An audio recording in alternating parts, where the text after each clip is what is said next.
తీసుకొని పోతుంది అందరిని నింపుకొని.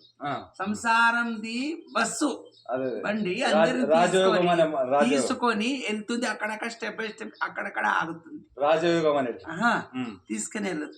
రాజయోగం వేరే వల్ల రంజిల్లేటటువంటి మనసు గలవాడు యోగికి రాజయోగి అంటారు. ఈ సంసారం చేసిన వాళ్ళకంతా రాజయోగి కాదు. మనసు రాజీ అయిన కూడా రాజయోగి అవుతాడు. మనసు తెగందే కత్తి తెగది. ఇది కూడా మనసు ఫస్ట్ దిగాలి.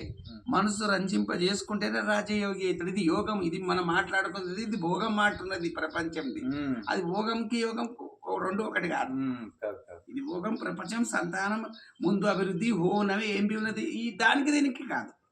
ఇది సృష్టి నియమం గురించి ప్రపంచం సృష్టి తయారు చేసి పిల్లల సంతానం అభివృద్ధి గురించి చేసేది మాట ఉన్నది. కానీ ఇది యోగంకు అది రెండు ఒకటి చేయాలి. యోగం అది వేరే. ప్రపంచం రాజయోగం ఉన్నోడంటే రాజయోగం అంటే యోగం గురించి యోగికి అంటారు. అది ఇది సంసారం ఉంది కాదు. ఇది ప్రపంచం సృష్టి నియమం హోనమే ఇవి వేరు. యోగి రంజిల్లేటటువంటి మనసున్న వాడే రాజయోగి అవుతాడు. రాజుల కన్నా పెద్ద రాజు. ఋషి మహర్షి.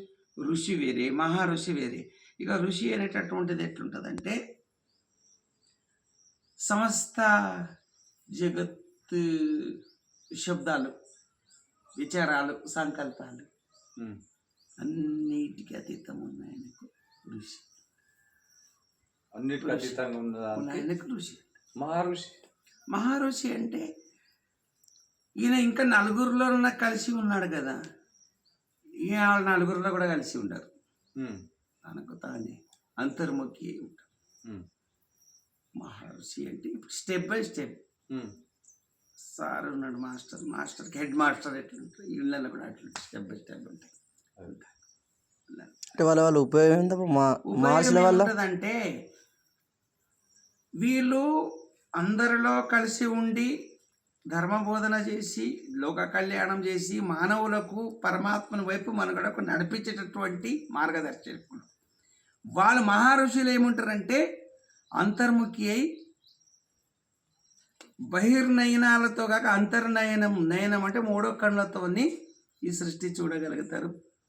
పోషించి పాలించగలిగేటటువంటి దివ్యాత్మలు మహర్షులు. వాళ్ళకు సిద్ధ పురుషులు అంటారు. సిద్ధ పురుషులు ఉన్నారా? సిద్ధ పురుషులు అనే వాళ్ళ పేరు. తాత్కాలిక మానవులలో కలిసి కనిపించేటటువంటి వాళ్ళుగా మీ గురువులు కదా. మీ అంచనా ప్రకారం ఉన్నారు. సామాన్య మానవులకు కంటిలో కనిపించరు. సామాన్య మానవులకు కనిపించరు.